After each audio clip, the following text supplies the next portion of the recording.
Hello everyone, welcome back to our YouTube channel study with Juhi. तो guys, आप सभी का स्वागत है हमारे YouTube channel study with Juhi में। तो गाइज़, आपका एग्ज़ाम को देखते हुए जो जैसा कि आपको पता है कि जनवरी में आपका एग्ज़ाम होने वाला है, तो उसको ध्यान में रखते हुए आज से मैंने आप लोग के लिए सीरीज़ स्टार्ट किया है एसएससी जीडी वाले बच्चों के लिए। तो गाइज़, आपके लिए मोस्ट इम्पॉर्टेंट है, क्वेश्चन रिपीट होंगे और ये सारे जो आप लोग क्वेश्चन देख रहे हैं ना, ये एसएससी में पूछा गया है। तो इसके रिपीट होने के चांसेस बहुत ज़्यादा रहते हैं, क्योंकि एसएससी जो होता है ना, एसएससी या फिर रेलवे, ये क्वेश्चन को रिपीट बहुत ज़्यादा करता है। तो पहला क्वेश्चन हम लोग ध्यान से देखेंगे, विजयनगर साम्राज्य की जो स्थापना है किस वर्ष की गई थी। तो गाइस, विजयनगर साम्राज्य की जो स्थापना है ना, ये आपकी 1336 एडी में हुई थी। और किसने किया था? हरिहर एवं बुक्का। ठीक है, हरिहर एवं बुक्का दो भाई थे। इसने जो है ना आपका विजयनगर साम्राज्य का स्थापना किया था। गाइस, बात करें विजयनगर वर्तमान में भी पड़ता कहाँ पे है, तो ये आपका कर्नाटक में पड़ता है, याद रखिएगा, विजयनगर। चलिए नेक्स्ट क्वेश्चन आते हैं। नेक्स्ट क्वेश्चन है कांवड़ ताल झील। कांवड़ ताल जो झील है, इसको रामसर साइट में शामिल किया गया है। यह कहाँ पे स्थित है? तो गाइज, कांवड़ ताल जो लेक है, ये आपका कहाँ पे स्थित है, जिसको रामसर साइट में दर्जा दिया गया है? तो ये आपका स्थित है बिहार में। तो गाइज, अगर बात आती है कि रामसर साइट है क्या, तो गाइज देखिए, एक ऐसे वेटलैंड जिसको बोलते हैं, जिसको आर्द्र भूमि के संरक्षण के लिए, जहाँ पे पानी का जमावड़ा रहता है, उसको जो है ना रामसर साइट का दर्जा दिया जाता है। रामसर जो शहर है ना, ये आपका ईरान में पड़ता है और इस पे जो समझौता हुआ था 1971 में हुआ था। इसमें तो पहला क्वेश्चन ये पूछा जाता है, जो कि ईरान के शहर में स्थित है। ये आपका रामसर एक शहर है और ये आर्द्र भूमि के संरक्षण के लिए जाना जाता है। एक क्वेश्चन पूछा जाता है कि वर्ल्ड वेटलैंड डे कब मनाया जाता है, यानी कि विश्व आर्द्र भूमि संरक्षण दिवस, ये कब मनाया जाता है? 2 फरवरी को, जो कि इसी से रिलेटेड है, याद रखिएगा। और बात की जाए अभी आप लोग के लिए रामसर साइट से, तो अभी वर्तमान में पूछा जा सकता है कि भारत में टोटल कितने रामसर साइट हैं, तो याद रखिएगा 75 रामसर साइट हो गए हैं। जबकि अभी आज़ादी की 75वीं वर्षगांठ मनाई गई है, उसी से आप लोग रिलेट करके याद रख सकते हो 75 रामसर साइट है। ठीक है, चलिए नेक्स्ट क्वेश्चन आते हैं। एटॉमिक थ्योरी के जनक किसको माना जाता है? तो गाइज, एटॉमिक थ्योरी यानी परमाणु सिद्धांत के जो जनक हैं, सभी को पता है, जॉन डाल्टन को माना जाता है। राइट आंसर आपका ऑप्शन ए हो जाएगा। नेक्स्ट क्वेश्चन आता है, असम का जो प्रसिद्ध उत्सव है बिहू, इसमें किस पेड़ की पूजा की जाती है? तो देखिएगा, इस पहला तो क्वेश्चन ये बनता है कि असम जो बिहू फेस्टिवल है, ये किस राज्य में मनाया जाता है?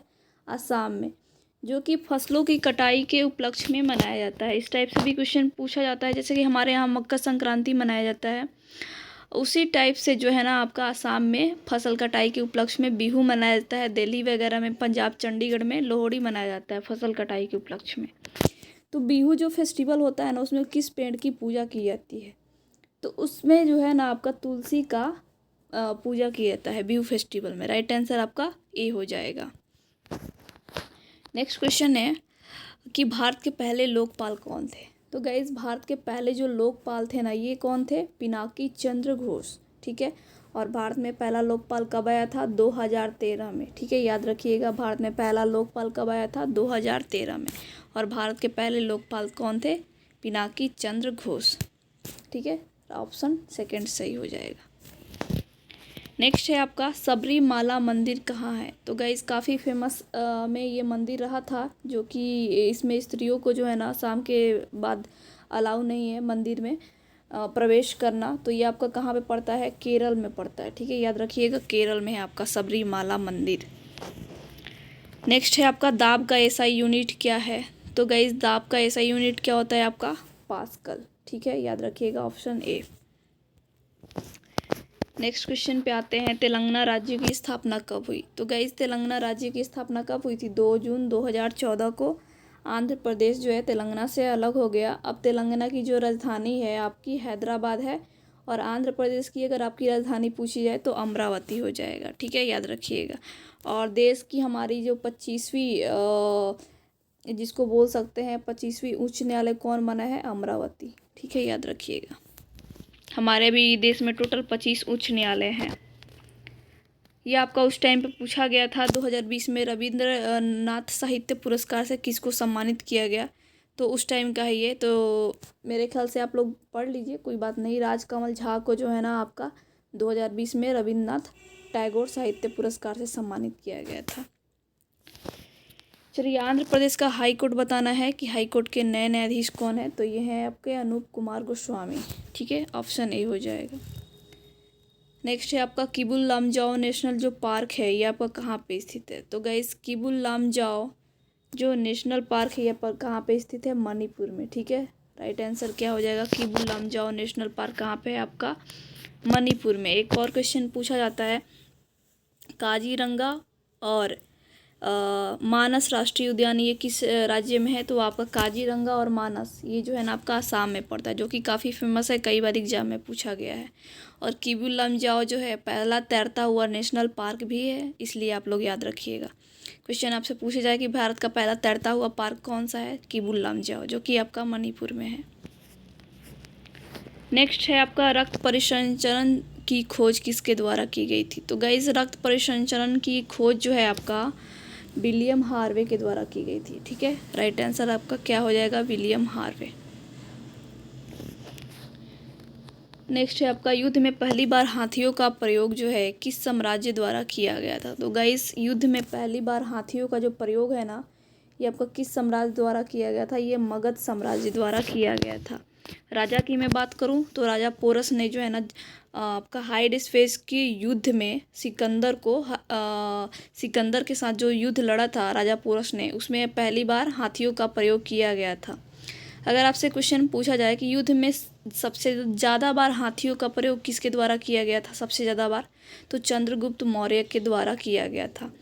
और आप सभी को पता है कि सबसे ज़्यादा दहेज अभी तक दहेज में हाथी स्वरूप या फिर जो भी हो आपके जो मिलते हैं दहेज में दान, सबसे ज़्यादा आपके चंद्रगुप्त मौर्य को मिला था, 500 हाथी उपहार में इनको मिला था, तो ये भी आप लोग याद रखिएगा। नेक्स्ट है आपका 51वां अंतर्राष्ट्रीय फिल्म फेस्टिवल में फोकस देश कौन था 51वां, तो गैस 51वां अंतर्राष्ट्रीय फिल्म फेस्टिवल में आपका जो फोकस कंट्री था ये बांग्लादेश था, याद रखिएगा। राइट आंसर आपका ऑप्शन ए हो जाएगा। और ये हुआ कहाँ पे था, गोवा में। कब हुआ था, 2021 के अंदर। ठीक है, याद रखिएगा, गोवा में ही हुआ था। इसमें फोकस कंट्री आपका बांग्लादेश था। नेक्स्ट है आपका खेलो इंडिया आइस हॉकी टूर्नामेंट 2021 कहाँ आयोजित किया गया, तो गाइस खेलो इंडिया आइस हॉकी टूर्नामेंट 2021 कहाँ पे आयोजित किया गया आपका, जम्मू कश्मीर में, सॉरी लद्दाख में। ठीक है, लद्दाख में आयोजित किया गया खेलो इंडिया आइस हॉकी टूर्नामेंट। और जीता किसने, हिमाचल प्रदेश ने। राइट आंसर आपका बी हो जाएगा, लद्दाख। नेक्स्ट है आपका राजीव गांधी के कार्यकाल में गृह मंत्री कौन थे, तो गाइस प्रधानमंत्री जब राजीव गांधी बने थे उसके कार्यकाल में जो है गृह मंत्री आपके बने थे बूटा सिंह। राइट आंसर आपका सी हो जाएगा। आप लोग बताइए कमेंट करके कि बूटा जो सिंह हैं ये आपके किस स्टेट के गवर्नर रह चुके हैं।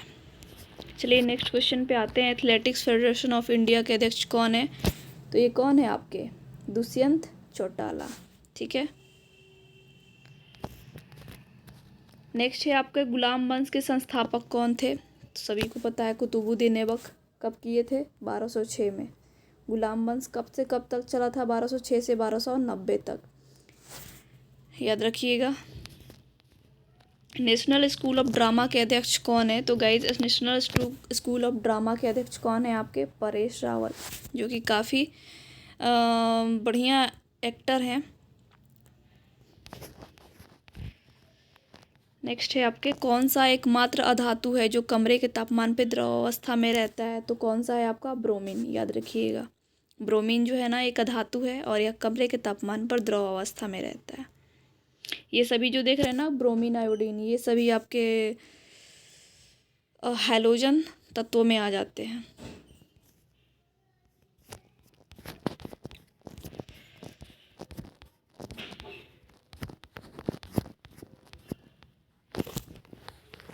सॉरी गाइस, 1 मिनट रुकिए आप लोग।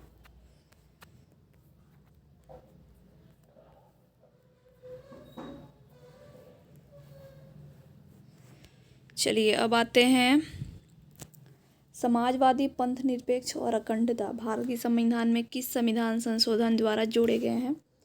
तो याद रखिएगा 42वां अमेंडमेंट 1976। इसके द्वारा जो है ना हमारे भारतीय संविधान की प्रस्तावना में 3 शब्द जोड़े गए थे, समाजवादी पंथ निरपेक्ष और अखंडता, याद रखिएगा। नेक्स्ट है आपका मैरीन प्रोडक्ट एक्सपोर्ट डेवलपमेंट की स्थापना कब हुई थी? गाइज ये इतना इंपॉर्टेंट है नहीं, फिर भी आया था, तो 1-2 सवाल तो आते रहते हैं जिसका आंसर हमको नहीं पता रहता है। तो 1972 में इसका स्थापना हुआ था, याद रखिएगा। नेक्स्ट है आपका विश्व का तीसरा सबसे ऊंचा चोटी कौन सा है? तो आप लोग याद रखिएगा, विश्व का तीसरा सबसे ऊंचा जो चोटी है, आप लोग कमेंट करके बताइए। इतना इजी क्वेश्चन है, तो आप लोग के लिए ये टास्क है, जो भी इस वीडियो को देख रहे हैं आप लोग जो है ना कमेंट करके बताइएगा विश्व का तीसरा सबसे ऊंचा चोटी कौन है? Godwin Austen, mount Everest, Kanchenjunga या फिर नंदा देवी। नेक्स्ट है आपका मुरुगप्पा गोल्ड कप किससे संबंधित है? तो ये किससे संबंधित है? आपका हॉकी से, याद रखिएगा, मुरुगप्पा गोल्ड कप। नेक्स्ट है आपका कंदरिया महादेव जो मंदिर है ये आपका कहाँ पे लोकेटेड है? तो ये आपका मध्य प्रदेश में स्थित है, याद रखिएगा, कंदरिया महादेव का मंदिर। खजुराहो मंदिर भी आपका मध्य प्रदेश में है, याद रखिएगा। नेक्स्ट है आपका भद्रा वन्य जीव अभयारण्य कहाँ पे है? तो गाइज भद्रा जो वन्य जीव अभयारण्य है ये आपका कर्नाटका में है, ठीक है। नेक्स्ट है आपका भारत में वोट देने की न्यूनतम आयु कितनी है? तो गाइज 18 वर्ष, सभी को पता है। नेक्स्ट है आपका भारतीय राष्ट्रीय कांग्रेस के सबसे युवा अध्यक्ष कौन थे? तो गाइज सबसे युवा अध्यक्ष की बात करेगा तो मौलाना अबुल कलाम आज़ाद, जो कि 1940 में बने थे कांग्रेस के अध्यक्ष। तो याद रखिएगा सबसे युवा अध्यक्ष, और हमारे देश के पहले शिक्षा मंत्री भी मौलाना अबुल कलाम आज़ाद थे, याद रखिएगा। बात की जाए महात्मा गांधी कब बने थे, तो आप लोग को याद रखना है 1924 के बेलगाम अधिवेशन में, जो कि आपका कर्नाटका में बने थे। सुभाष चंद्र बोस की बात की जाए तो ये हरिपुरा बने थे 1937 में, और 1937 और 1939 में कांग्रेस सेशन की आपके अध्यक्ष बने थे सुभाष चंद्र बोस। नीलम संजीव रेड्डी तो नहीं कभी बने थे, इनका कांग्रेस सेशन से कोई रिलेटेड नहीं है ये। नेक्स्ट है आपका 2018 के कॉमनवेल्थ गेम्स में भारत कितने तो स्वर्ण पदक जीते थे? तो गई स्वर्ण पदक बात करेगा तो कितने जीता था भारत ने? 22, ठीक है। टोटल जीता था आपका 66, जिसमें 22 आपका गोल्ड मेडल जीता था। नेक्स्ट है आपका LAC किन दो देशों के बीच स्थित है? तो गाइस पहले तो हम लोग ये जानेंगे कि LAC होता क्या है। Land of actual control, land of actual control, ठीक है, इसका फुल फॉर्म होता है। ये जो है ना किसके किसके बीच स्थित है? आपका LAC भारत और चाइना के बीच, और LOC जो है ना आपका लैंड ऑफ कंट्रोल, जो कि आपका भारत और पाकिस्तान के बीच स्थित है, याद रखिएगा। और भारत और चीन को कौन सी रेखा जो है अलग करती है? मैकमोहन, और भारत और पाकिस्तान को रेड क्लिफ, याद रखिएगा। नेक्स्ट है आपका 2020 तक भारत में सबसे अधिक विकेट लेने वाले गेंदबाज कौन है?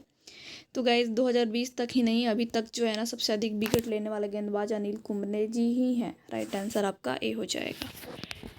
नेक्स्ट है आपका और आज का लास्ट क्वेश्चन, कितने वर्ष में राज्यसभा के 2/3 सदस्यों को सेवानिवृत्त किया जाता है? तो गाइज इसका आंसर क्या होगा आपका, कितने साल में किया जाता है? तो 2 साल में, ठीक है। राइट आंसर आपका ए हो जाएगा। तो गाइस आज का सेशन हम यहीं पे समाप्त करते हैं। आई होप आपको ये सेशन अच्छा लगा होगा, तो प्लीज़ शेयर इसको ज़रूर कीजिएगा। बहुत मेहनत लगती है आप लोग के लिए, ये सेशन मैंने लाया है, स्टार्ट किया है। तो guys please share and like